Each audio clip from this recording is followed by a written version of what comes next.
Hello everyone, welcome back to my channel. If you're new here, I am Molly and I do book content here on YouTube. I do a mixture of Christian and non-Christian books. And yeah, stick around if you like books like I do, I guess. Especially if you like Christian, because I do read Christian, but you don't have to read it yourself or necessarily be a Christian, I guess. I won't stop you. Today I am going to be doing my December wrap up for 2025. I'm going to do that first and upload this one first, and then I will be doing my 2025 year wrap up, like, you know, the end of the year tag type of thing. I'm not quite sure if I'll do the actual tag or not, but either way, you'll get my stats and all of that. So let's get straight into it, because I have a few books, and most are non-physical, but not necessarily. So I've got my bullet journal here where I keep my reading log. Okay. So I've not actually read that many books. I struggled a lot, not really because of the busy Christmas season necessarily, more to do with the fact that I got the flu on the 20th of December. Although, well, it was only a sore throat on the 20th, but by the 21st, which is a Sunday, coincidentally, I was just out. So I didn't get through that many books, as I had planned. So I'm going to quickly just mention what I didn't get to, and then we will move on. So one of the books I didn't get to was Christmas at Sugar Plum Manor by Rosanna M. White. This is a Christian historical fiction and a novella. I didn't get to this, unfortunately. I really wanted to, and I absolutely adore the cover, but I didn't get to it, so there we go. And then the next book that I didn't get to was Murder on the Orient Express by Agatha Christie, secular murder mystery. I'm sure you all at least have heard of it, even if you've not seen it. And then the last book I did not get to was Road to Avonlea, Further Chronicles of Avonlea by Ellen Montgomery. This is a short story collection based, as the title says, around characters in Avonlea, which may or may not include Anne Shirley herself, but the other one didn't really, the previous one, because this is the second collection, it didn't really include her much, so I assume this was the same, but I didn't get to it. This one was actually for a Year of Maud, but I didn't get to it. And well, because it wasn't really a part of the Anne of Green Gables, well, that certainly is, but the prompt for December wasn't necessarily to do with Anne of Green Gables. It's more like either other books or biographies, stuff like that, about Ellen Montgomery. So I was less, because I knew I wouldn't get to it, I'm not as bothered about missing that prompt for 2025. So yeah, didn't finish that one, but that's fine. So now that I've gone through all the books I did not get to, let's go through all of my books that I did get to. So I'm just going to go in order of my list, I guess. It's no particular order, because some of them will have been finished later than others in my list, but I wrote them in a different order. Say it took longer to read them, or it was an Advent devotional, stuff like that. So let's just get straight into it. So the first book on my list is All My Secrets by Lynn Austin. This is a Christian historical fiction. This is also book one in, I think, certainly 2 books. I don't know if she's doing more. I'm not quite sure, but certainly there's 2 books. And I actually read the second one, which we will get to shortly. But yes, this book, I really enjoyed it.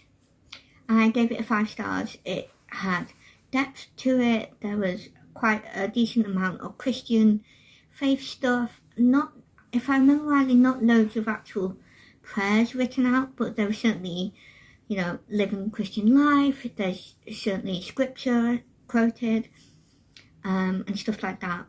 I really enjoyed it. It has 3 points of view through 3 generations. So we have the grandma slash mother-in-law, because she's the husband of the daughter's mother. So he is her actual son, but because we're following 3 generations, she's not the actual mother of one of the second characters that you see the point of view of, which is the mother. And the grandma is called Sylvia, and that's her. Then the mother, oh no, sorry, Sylvia is the mum. Sorry, ignore me. What's the name of the grandma? Oh yeah, Junietta is the grandma. The second point of view is the mum slash daughter-in-law of Junietta, and she is Sylvia. And then we're following the youngest character slash generation, which is the daughter slash granddaughter, who is called Libby. No, Addie, which is short for Adelaide. So we're following their points of views. I found it wasn't confusing, usually, from what I can remember, because usually it tells you who you're going to be reading. So, it says Adelaide or, Sylvia, etc. And this is set in 1898.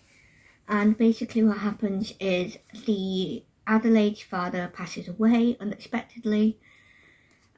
So just warning, you do get a little bit of the funeral aspect right at the start, but that's it. It was quite interesting because it's very much, well, it's not that similar because her father's rich, but certainly the funeral aspect and the fact that his mum was left, and just like my grandma's still alive, my dad's mum, and my dad passed away, so it was very interesting seeing her point of view with the funeral. So that was it wasn't actually that hard to get through, but it wasn't not hard. I don't know how to explain it, but it wasn't like overly upsetting is what I'm trying to say. But it goes through, it basically goes through essentially, is it a year? Kind of. Yeah, it basically goes through a year-ish in their lives because of such drastic change, and they are a rich family. They are going through different feelings and anxieties, I guess, in terms of how are they going to live now that the male of the family is gone. Because they're rich and it's set in 1800s, it's very much against women being able to look after themselves and working, certainly in the higher upper classes. Obviously not as much the case for women in lower class environments, I guess. So it was interesting with that. It's very much a great book to read on learning to rely on God more than money, because Sylvia, the mother of Adelaide, she is obviously concerned and doesn't want to have a poorer lifestyle because of her past, and she wants Adelaide to be able to have the big house, to be able to not lose her stance in society and all of that. But the grandma is very much, follow your heart, don't marry for money, which is obviously very much part of that society. So it's kind of essentially like a tug of war on Adelaide's life in a way, but also going through reminding certainly the mum and grandma in terms of Adelaide's also having her own free will, so it was really good. I really enjoyed it.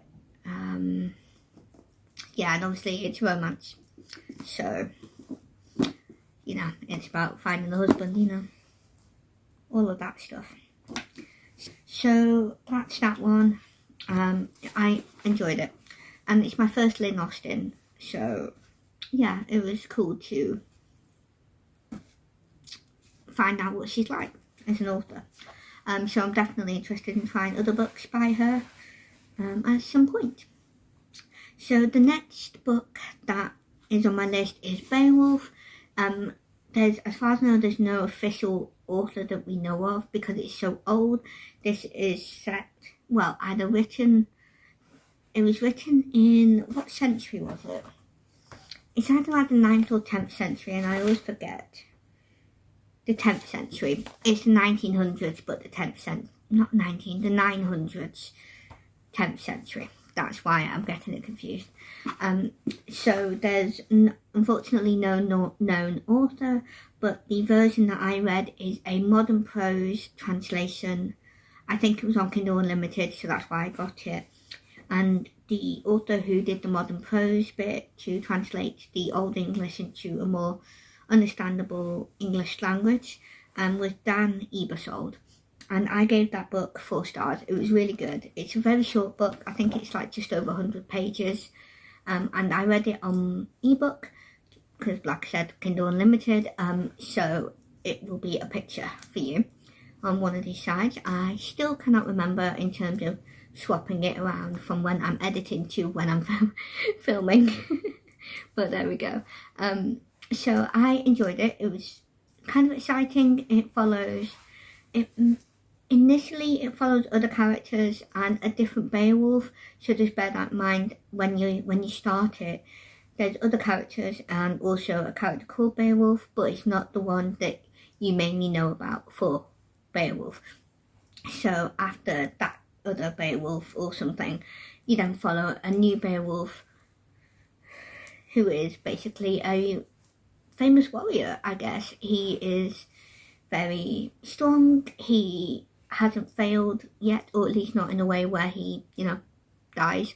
And he's very wise and all the rest of it. So you kind of follow his story, basically. And after you get a little bit of the chronological history of some of the ancestors, you then focus on his modern sort of time, where basically this king in this other country, I'm not quite sure where, is basically his people, especially particularly his warriors, are often attacked by this demon, essentially. They refer to him as a dragon, so that's often what it's described as, and I can't remember if they said if it had a name, the demon, but they might have done, I just can't remember. But basically it's terrorising the warriors, especially in this particular building that they use as a place to relax. And basically it's terrorising them for a good amount of years. I think more than 10 years, but I can't remember how many. And basically because of that, the terrorism, I guess, which is a weird word to say because obviously when you think of terrorism, you think, modern day terrorism, but the fact that they are being targeted and terrorised by this demon becomes quite famous throughout other lands. And basically, as at some point, the Beowulf that you hear about, mainly this really good warrior, hears about it and, collects an army and goes to help them. And you basically go through all of that, all the fighting and all of the rest of it. It's not graphic. It's actually quite Christian in how it's written. I don't know if the author's Christian, but there's a lot, because of when it's written, there's a lot of Christian values and, wisdom and stuff like that.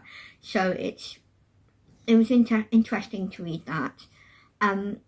I think there was one point though in it where I was like, I don't know if I agree with that from a Christian perspective, but I didn't know enough, and right now I can't remember what it was. I think it was I don't think it was anything important, like doctrinally, important things that pretty much all Christians, whether they're Catholic or Protestant, agree on. So I don't think it was anything like that.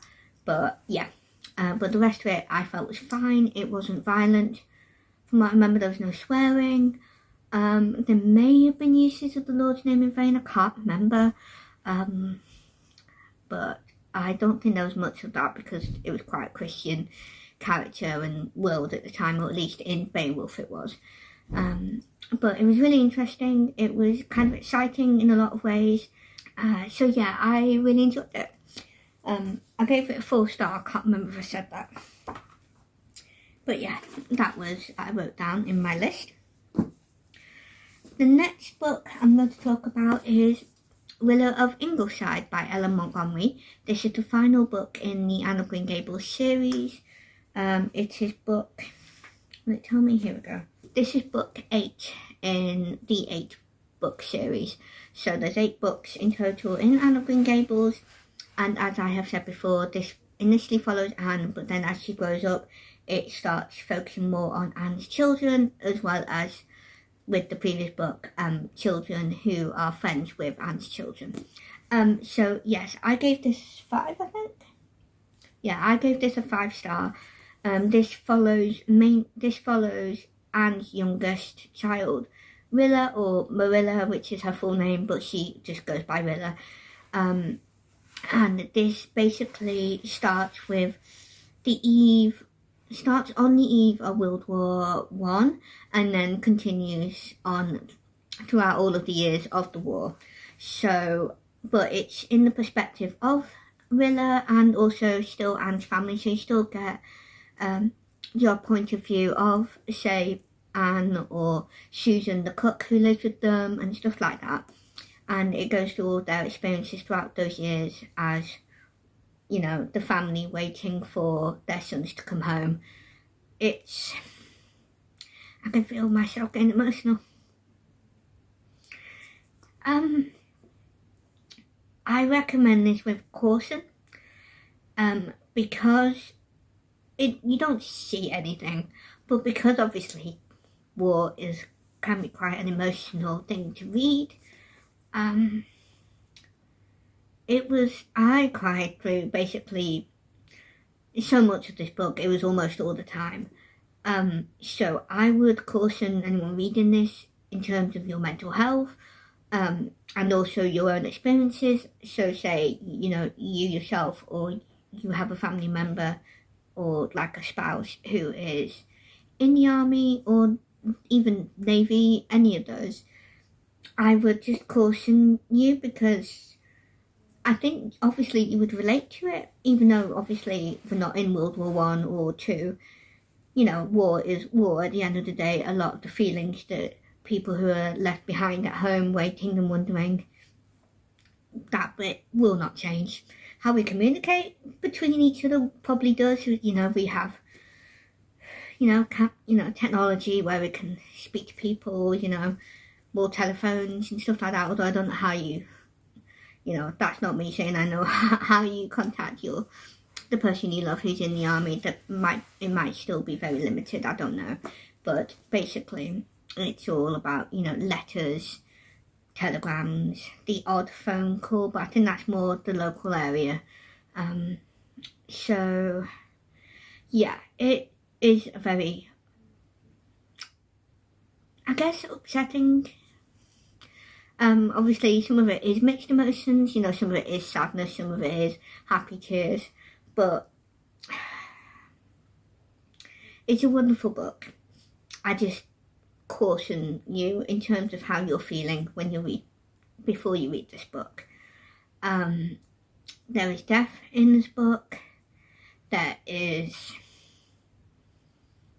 it's basically just death. There's also, parents and stuff like that struggling with having to send their sons to war, having the mixed feelings, knowing that it's probably for the best if they do, but also not wanting them to, because obviously it's a very dangerous situation.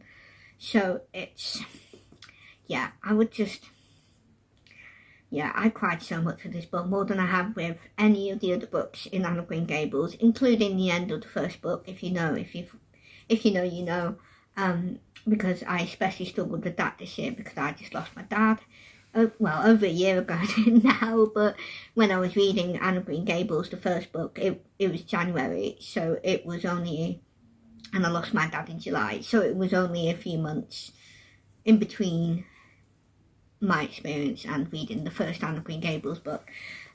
So yeah, I cried more with this than I did with that. I loved it though. It's a beautiful book. it shows different points of view. It shows people who are very, you know, up for war type of thing, and then it shows a little bit about pacifists as well, people who are against war and against going to war themselves if they're a male in this time, of course. Obviously nowadays it's women as well, but during World War One it was only really men, unless women dressed up as men to go to war, which I'm sure did happen. But although that wasn't shown in this book. But yeah, it was a beautiful book. The youngest girl, Rilla, she was about 15, I think, 14 to 15, because she was almost 15 at the start. She is obviously at the start a 15-year-old girl. She's a little bit, you know, surface level, I guess, a bit immature, which is what a lot of people say, and I get that, I can see that. I didn't think it was too bad, because I'm thinking of it from a young teenage girl's point of view, you know, but she does grow throughout the book, because obviously everything that's going on, you know, without all of that, with just the years we go through, it's the war especially that changes her a lot, and everyone. But yeah, beautiful book, and I've now finished the series, not including the Chronicles of Avonlea thing. But yeah, that was a 5-star. I did consider not doing 5 stars and doing like 4.5 or 4.75 or 4, because of how much I cried. But when I would think about it, I was like, it's a really beautiful book. It's a very powerful book, I think. And I thought just having anything lower than a 5-star just didn't feel right. So, you know, obviously you got to make sure you're in the right frame of mind when to read the book. Oh, I cried so much in that book. Whew. Settle down a little bit more. Alright. So the next book I read was a audiobook. So I listened to Hercule Poirot's Christmas by Agatha Christie. This follows, as the title suggests, Hercule Poirot during Christmas solving a murder mystery. So basically this rich family get together at their dad's / was it uncle as well? I can't remember. Basically, the patriarch is quite old and very rich, and he got it through probably not quite honest means. He's a very wealthy man. He obviously loves money at the time, and I think even as an older man, he quite liked his women. Not necessarily having girlfriends like that, at least not shown in the book anyway, or in the film TV episode, which I watched as well, to go with it. But he was a bit of a womanizer. He liked his, you know, he does a comment where he mentions about one of the younger women giving him his, making him feel young again sort of thing. And even though that wasn't necessarily sexual, it definitely had that sort of, is that sexual and very, very wrong? Like, on the surface, there's nothing to indicate it, but because of the topic, you're like, It was only that bit. There was nothing that went on. It's Agatha Christie, so in terms of what she normally writes, it's very, at least from what I've read, I've not read a lot of her books, but, you know, it wasn't graphic. There was no sex, really. No, well, not really. There was no sex, no spice or anything like that. Just that comment, really, that this older man made towards one of his grandkids as well, which is the main reason why it's a bit weird. So, yes, it follows this family who will get invited to this guy's house, mansion, manor, for Christmas, including those who were estranged. So it's very much a tension-filled house. Not everyone likes each other, not everyone likes the father, the patriarch, and basically Hercule Poirot also gets invited because this patriarch suspects someone of minimum stealing his jewels that he has kept, which are obviously worth a lot of money. So there's a lot of motives for pretty much every character for them to murder this guy, and at some point, I think literally that same night, he gets murdered. And basically Hercule Poirot investigates, the local police does, and he also brings in his friend Hastings from, I assume, London, Scotland Yard. So you see, people you're used to, people you know, certainly if you've read multiple Poirot books, and as well as obviously all the new characters. I enjoyed it.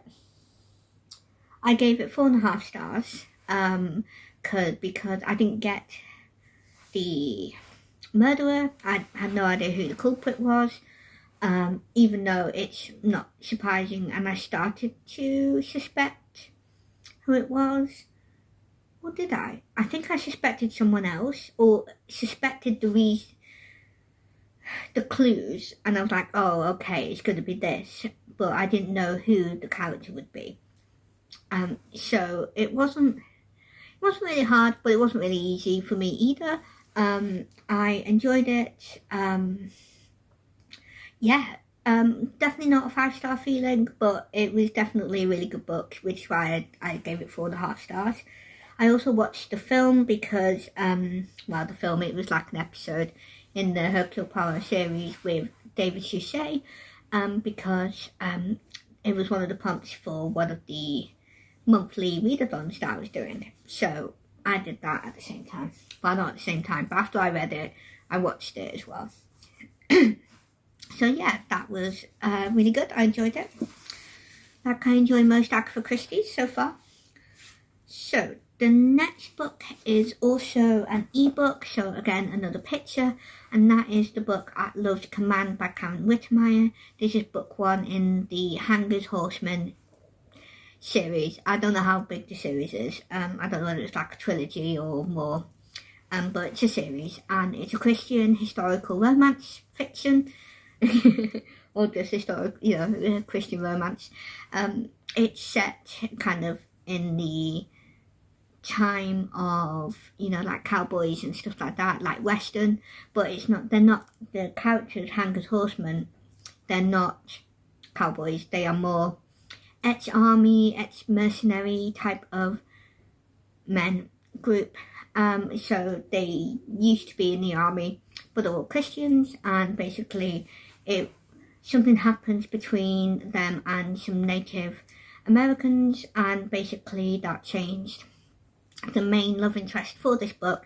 It changed his mind to kind of woke him up to the sort of work he does, and it made him create the Hangers Horsemen, as they are known, which is this group of men who do kind of like bounty hunting type of thing, protection stuff, a few different things, and they are very Christian about it, so they don't kill unless absolutely necessary. They only take money, like enough to live on, sort of thing, so they don't take more than they need to, and if they do, I think, like if they're given more, I think they do good stuff with it, if you know what I mean. I'm not quite sure, I can't remember what they do, it was a little while since I've read it. And basically, it follows the main leader, I guess, for Hangers Horsemen, who is called Hanger, that's his second name, I can't remember his first name. Can't remember it.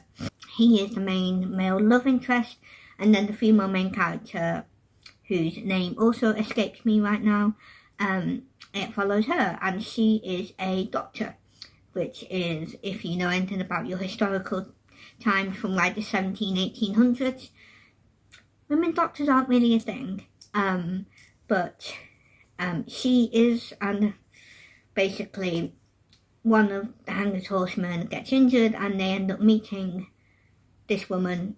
They didn't know she was the doctor because she's called Dr. Joe. Her name is Joe, like the short one, but probably short for Joanne or Joanna, but she's known as Dr. Joe, and because that's, very much a unisex name, they just assumed Dr. Joe was a man. So, at first they thought she was just helping, but then it turns out she is Dr. Joe. and basically it goes through them basically in their relationship and friendship as well. It is an age gap romance, but only by about like 9, 10, 11 years. So for me, that's not, I don't mind that, but obviously if you don't like an age gap romance, just keep that in mind. But it basically follows a couple of things. So it follows the healing of the injured horseman, and also, and throughout that healing, the budding friendship and interest romantically between Joe and Hanger, the leader. And then at some point, something happens with a member of Joe's family, and she hires Hanger and his horsemen to basically save that family member. And it basically just goes through all of that, really, and it goes through, them both tackling their love for each other, basically, in a way. And obviously, as we all know, it's a romance, so it all ends happily ever after, so to speak. It is a Christian historical fiction, so for the faith stuff, I thought it was pretty strong. I don't remember if it actually wrote out prayers, but it definitely talked about them praying, talked about there were also quotes from scripture, and obviously they all lived very Christian lifestyles. So yeah, I thought it was a really good book. I really enjoyed it. I'm definitely interested in reading the other books at some point, and also reading more Karen Wittemeyer books in general. And I can't remember if I told you, but I gave it a 5-star. I thought it was really good. Because I do love my Western cowboy short things. Although I say that, I've not actually read much. Same with pirates. I love pirates, but I've not read much about pirates. But I've grown up with, well, certainly with pirates, with, films and stuff. So I'm always like, oh yeah, I love that. Okay, so the next book on my list is another audiobook. And that is Skipping Christmas by John Grisham. This is also known as Christmas with the Cranks, which is the name of the film version. I haven't watched the film, but I did just, as you know, I listened to the audiobook. And I really enjoyed it. I gave it a 4-star. It wasn't a 5-star feeling for me, but I enjoyed it. It had all your classic Christmas themes in it. It is a secular, non-Christian book, but there are mentions of Christianity things, but I wouldn't call it a Christian book.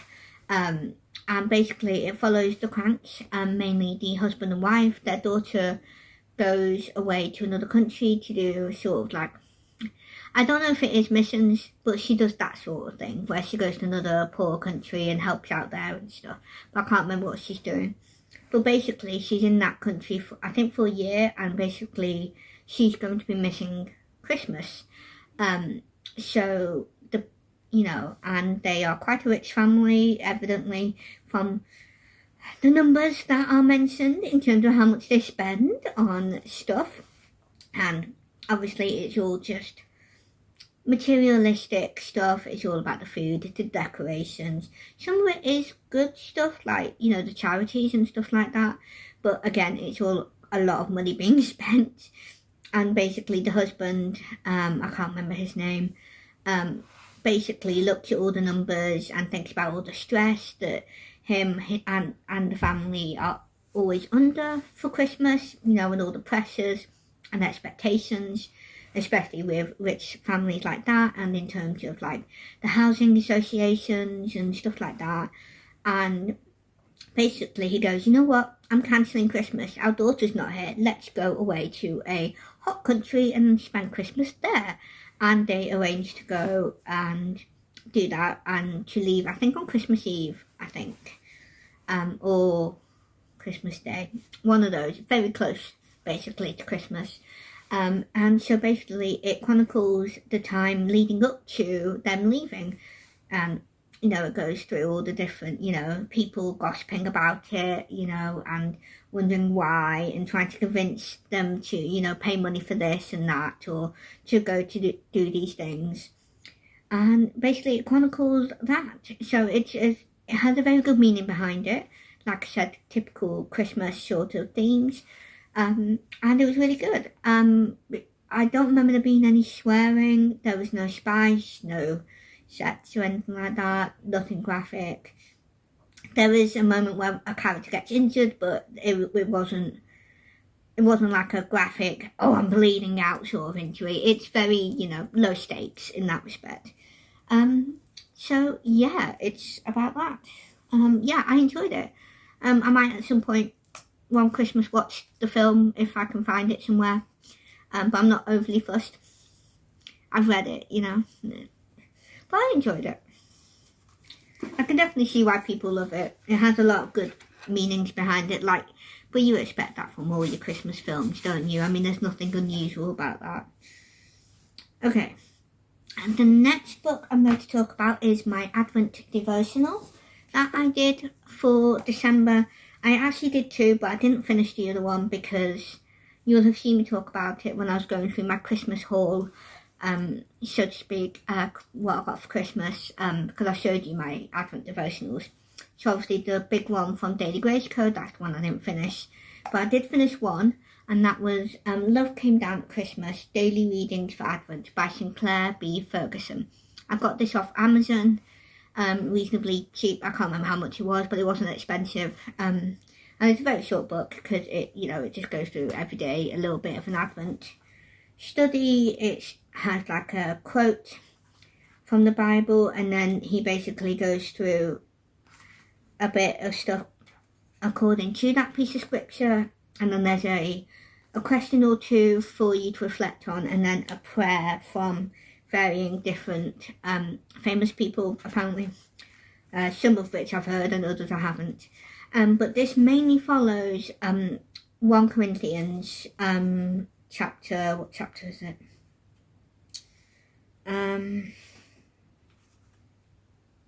1 Corinthians chapter 13. So it goes through the love verses in that chapter, and it connects them to the Christmas season. Like I said in my whole video, and I stick to what I said in that whole video. I think you could definitely read this outside of Christmas if you wanted to, because the Christmas themes are not overly blaringly obvious necessarily. They are connected to it because he does sometimes talk about things like when he's talking about patience, obviously, talking about the stress full time a lot of people have at Christmas and all the rest of it. But it's not always blaringly obvious like that. So I think you could get away with it if you wanted to.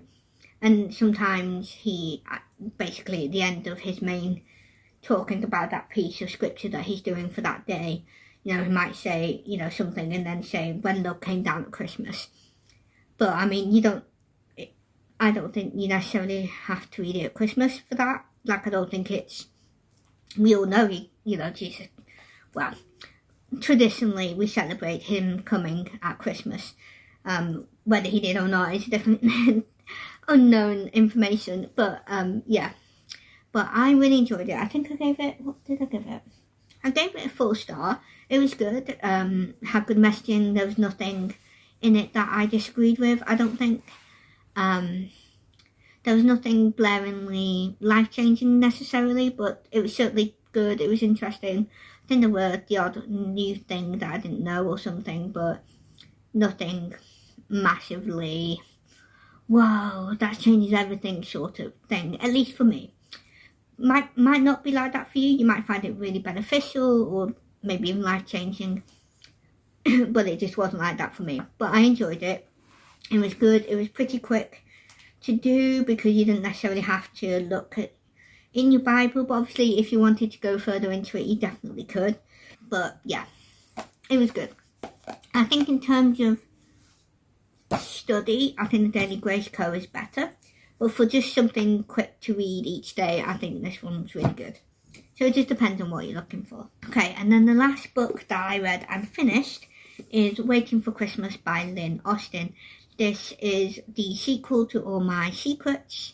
So this follows, I don't know how long after, but not very long. They've already I think a couple of years, I think. Yeah, because they're at the end of 1901. So it's a couple of years after the events of the first book. And this basically, this only follows Addie and her husband, and it goes through both their points of views.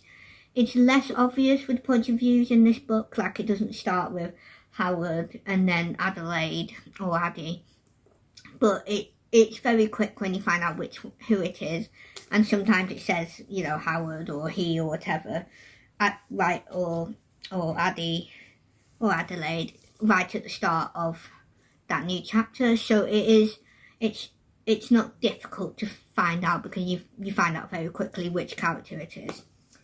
And so this follows the Christmas season. It actually follows the candles for Advent that are often done in the church.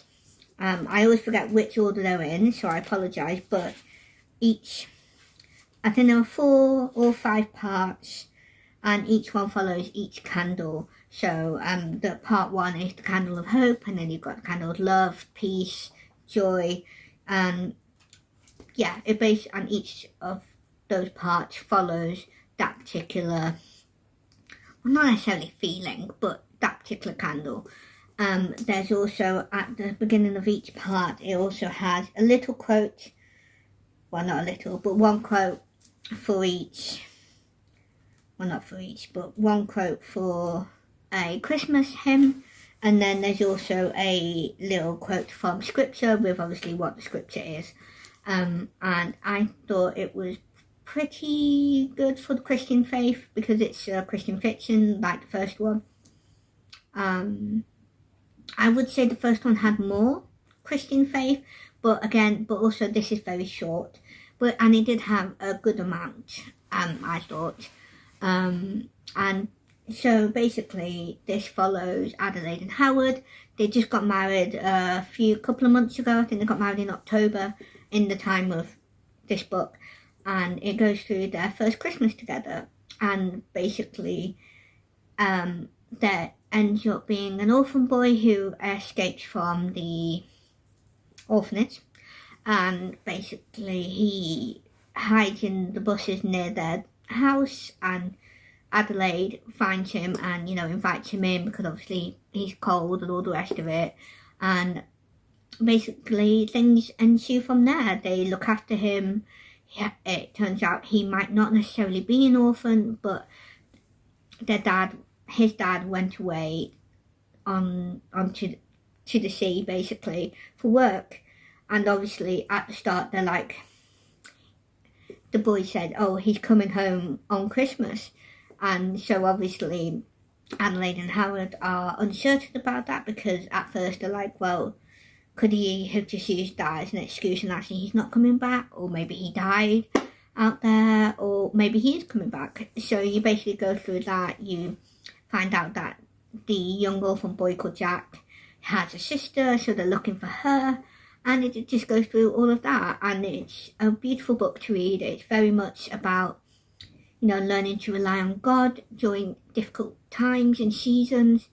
And yeah, it was a beautiful book, and it follows, well, no, that's just it. But yeah, it was really good. I really enjoyed it. I gave it a 4-star because it wasn't as heavy going as, well, not heavy going, but it wasn't as, well, not impactful. It was impactful, but it's just not quite the same as All My Secrets in that respect. It's hard to describe, but I really enjoyed it. I still recommend it. It's not a bad book. It's just a 4-star instead of a 5. But yeah, this is a short book as well, so it's a very quick read, and I love this cover. Gorgeous. Okay, so those are all the books that I read and finished in December. Let's go through my yearly challenges and the monthly readathons, and I'll tell you what books I used for them. So the first one is the Cozy Reading Challenge by Teresa from Creatively Faithful, and for the month of December the prompt was comfy chair, and that was to pick a book that's a comfortable read, and that could be anything that could be because of like how long it is, how you hold it, or the topic, or an author, or a reread, anything that you consider comfortable. So initially I was going to use Rosanna M. White's book, or Ella Montgomery, or as in Ella Montgomery, Road to Avonlea, or Waiting for Christmas, because they were short books / I love Ella Montgomery. In the end, I used Waiting for Christmas because I didn't get to the other two books. So I used that for a short book as one that I consider a comfortable read. The next one is Alma from Alma's Book Journey, her yearly challenge for the journey through time. And for the centuries prompt, we were on the 10th century, which is the 1900s, and I used Beowulf with the translator Dan Abersold. So I read that for that one. And then for the decade prompt, it was the 2020s for December, and I think I picked Waiting for Christmas. Either that or My Secrets. I can't remember which one, because they were both published in the 2020s. They were both 2024. They were both in the same year, I think. So I used those for one of those for that one. If I can remember, I'll tell you which one by writing it down on the screen. But it was one of those. The next one is the Read Your Bookshelf Challenge by Chantel from Chantel Reads All Day, and the December prompt was Frosty, and I also used Waiting for Christmas by Lynn Austin because there's snow on the windowsill there, and so Frosty. The next one was Osina's Read Christian Romance Challenge, and I was behind, so I had 3 books to finish in December for her challenges. So the first one is the fall season read, which is Autumnal Colours, and I picked Lynn Austin's All My Secrets because those colours are very autumnal. So I picked that for that one. Then the next one was my November read, and that was Animal on the Cover, and I used the At Love's Command book by Karen Rittermeyer because there was a horse on the cover. So I read and finished that one. And then the last one is obviously Christmas, and so I used Waiting for Christmas by Lynn Austin because you see the romance a little bit between Adelaide and Howard, because they're married. You don't see, there's no allusions to any sex or anything. Obviously it's all clean, there's no spice, it's Christian. But you see a little bit of them, being a bit lovey, sharing, she might mention that they kiss or, cuddle, or just have romantic talking to each other sort of thing. So I used that for that. Then obviously there was The Year of Maud by Chantel, which obviously I did not complete because that was your choice for December. So that was like something like her journals, a biography, a Maud, Ella Montgomery inspired tale, and other options. So like, a short story collection. But obviously I didn't get to that, so I did not complete that one. So now that I've done that, let's look at my yearly challenges. Let's look at my December / Christmas readathons. So one of them is the first one I'm going to talk about. First one I'm going to talk about is the Tinsel and Tales 2.0 readathon.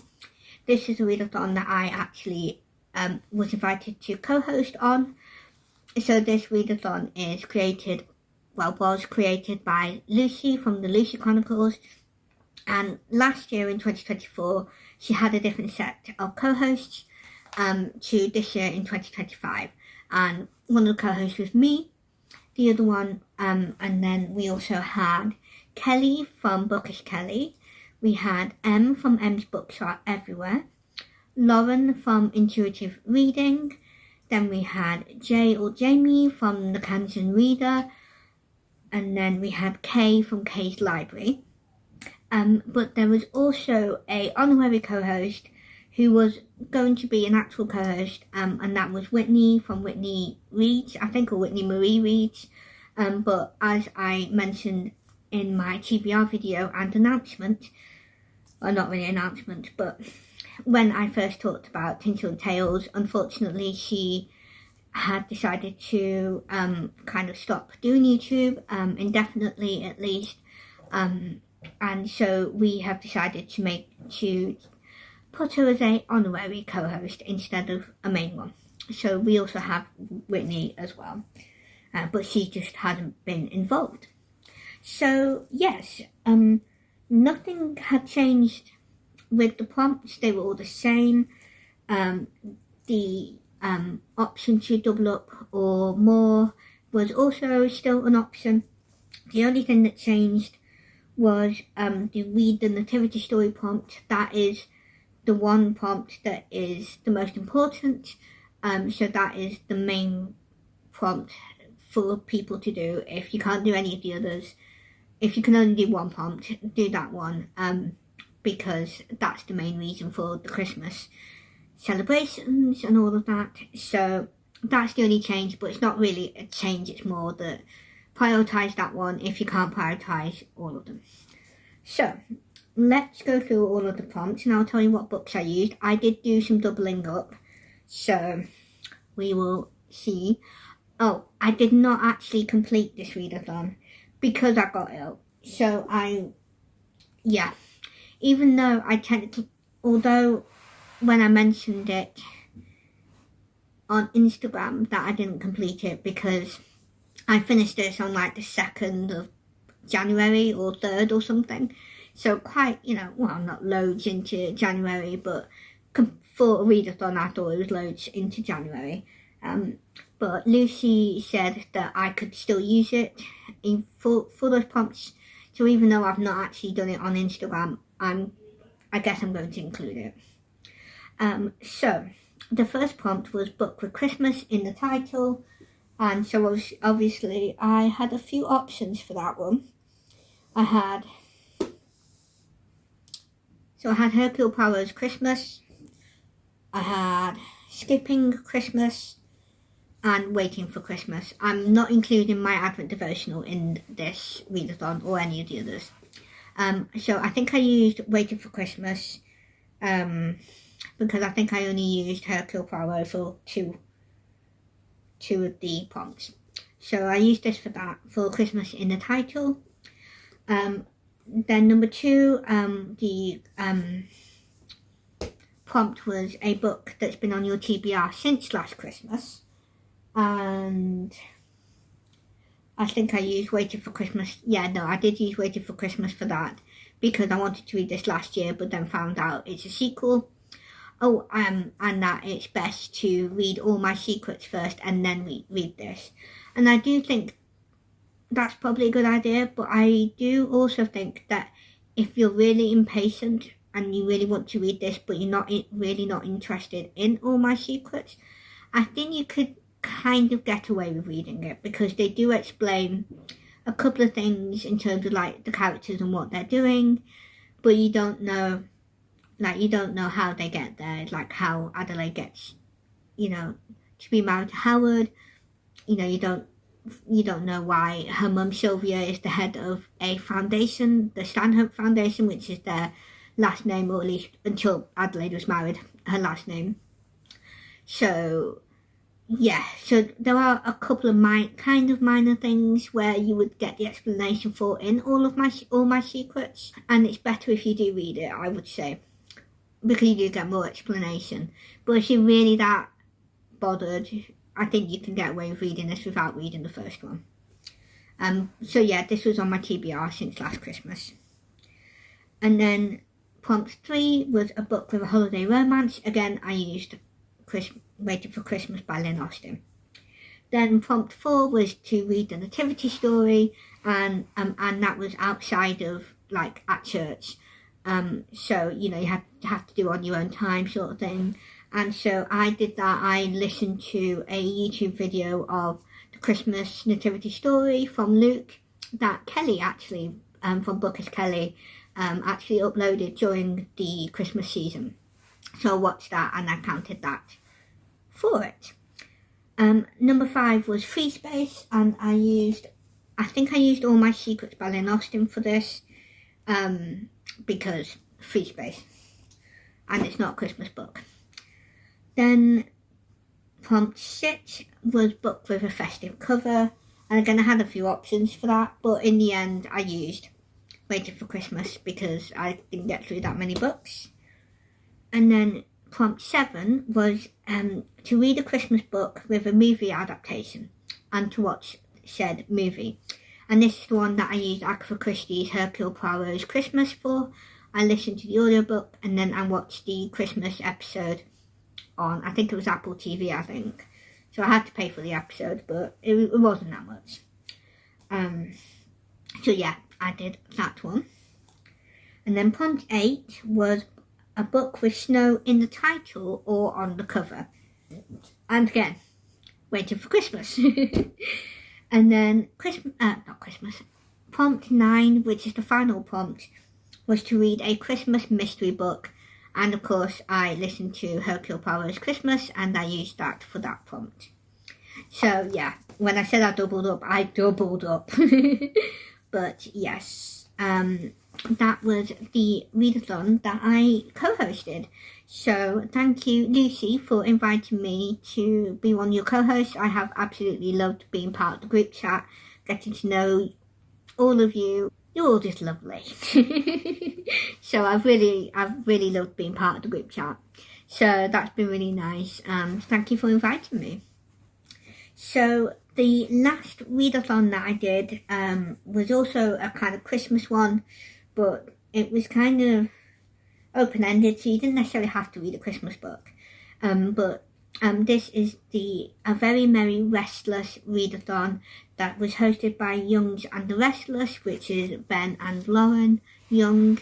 They're, I think, a newer-ish YouTube channel. They're Christians, but they don't always read Christian fiction. And they read all sorts of different genres, especially Lauren, but they do like their thriller horror. So not everyone watching my channel, you might not necessarily want to watch their videos, but they do read other stuff, so you never know, you might find something you like. But they're really nice, they're a lovely couple. I've really enjoyed watching their videos, so I took part in their readathon because the prompts are very open-ended, so I could easily double up the prompts with the books that I was reading. So their readathon was based on the 3 main ghosts from A Christmas Carol. So Christmas Past, Christmas Present, Christmas Future. And they had some prompts to go with each type of ghost. And they said you could do a minimum of 3 prompts from, and that would be 1 prompt from each ghost. And if you do that, you've, completed it. So you don't have to do all of the prompts for all of the different ghosts from Christmas. But if you just do 1 from each ghost, then that's fine. So let's have a look. So for the Ghost of Christmas Past, it was, the prompts were oldest on TBR, either by publication date or by how long you have owned the book. A book set in the past. Reread an old favourite or read a classic. And then read a book from your favourite author's backlist. So I basically did all of those because I could use different books for all of them. So oldest on TBR by publication or owned, I went by publication and picked Beowulf. Then a book set in the past, most of the books I read I could have used, and so I had All My Secrets, I had Waiting for Christmas, and I had Willow of Ingleside, I had Agatha Christie. So I could have used any of these. Thing is, I don't remember which one I used because I have just realised I didn't check. But that's fine. For books set in the past, if I remember to check, I will write down what book I used. Then the next prompt was to reread an old favourite or to read a classic. I think I picked the Agatha Christie, Hercule Poirot's Christmas. And a backlist from a favourite author. I think I used either Willow of Ingleside or, again, Hercule Poirot's Christmas, because the other books are new authors to me, Lynn Austen, so I couldn't use those. Then for the Ghost of Christmas Present, the prompts were a recent add to your TBR, a book set in the present, a book someone gave you as a present, or a current release from a favourite author. So, for recent add to TBR, I think I might have used, I think I'll either have used Hercule Poirot's Christmas, or, I think I might have just used that. Book set in the present, I thought about skipping Christmas, but I don't think I used that. I think I did actually use my Advent for that, because this was a recent publication. It's a recent book. I'm not quite sure. Yeah, it was like 2018, so I would call that recent. Certainly present anyway. And then a book someone gave as a present, I think I used Waiting for Christmas, because this was a Christmas present from last year. And then a current release from a favourite author, I don't think I used any for that one. No, I didn't. Okay, and then for the Ghost of Christmas Future, the prompts were to read an ARC, a early release copy, I can't remember what the A stands for, a book set in the future, a new to you author, genre or subject, or a book you planned to buy soon. So I haven't read any ARCs, so I didn't use that one. A book set in the future, I also didn't use that one. I did do a new to you author, genre or subject, and I went for author. And I either went for Lynn Austen, and I went for either Waiting for Christmas or All My Secrets, or I went for At Love's Command by Karen Wittemeyer. I can't remember again which one. I will write down what book I picked. And then a book you plan to buy soon, I don't think I did one for that one.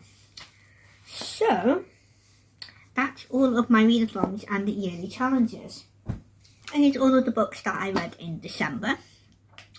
How did you do in December? Did you get many books read? Did you do any of the Christmas readathons that I did? Or did you do any other Christmas readathons, if there were any? Let me know. And let me know how your Christmas went. If you celebrate, I assume all of you watching do, but if you don't, that's fine too. Let me know, how it went. Did it go okay? I know it's not always an easy time, Christmas, so I hope you all at least saw the good in your lives, and in your families, and Christmas, especially, in Jesus as well, especially if you're having a difficult time and stuff like that. I know it's not always easy, especially if you've, experienced a loss recently, or even if it's not recently, it's always more emotional or more difficult if you've lost anyone at any point and it's a holiday or birthday. So I hope you're all okay. I hope you all had a great new year. I don't know if you did anything much. I really didn't. My siblings stayed in. They did drink a little bit, but not massively. They weren't drunk. But one of them had a friend over and we all played a game. Stuff like that, watched fireworks, all of that stuff. So it was a lovely evening, a quiet one, but I'm happy with that. I like my quiet, not events, but, quiet things. I'm not big into partying, basically.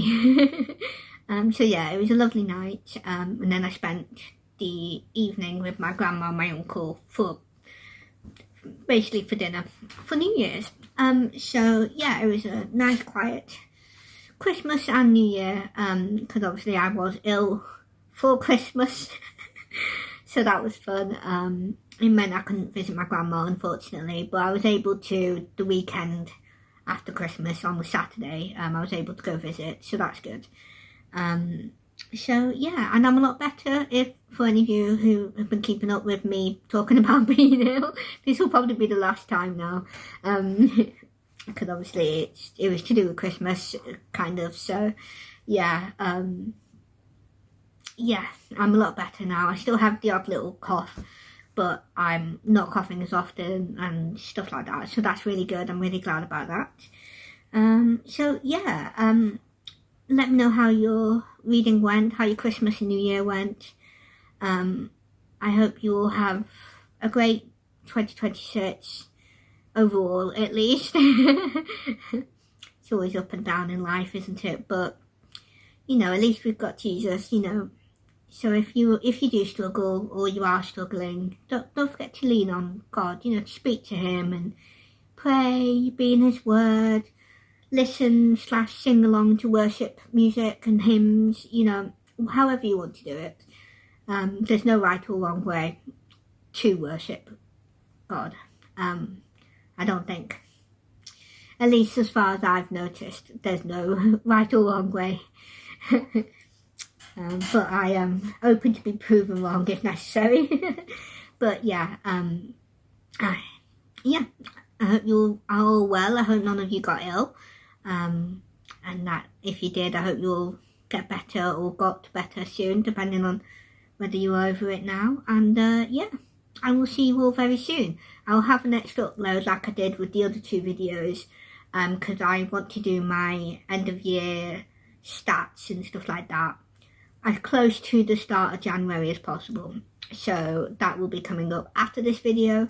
I'm just not sure when yet. So yeah, thank you for watching. I love you all. God bless. And I'll see you all next time. Bye.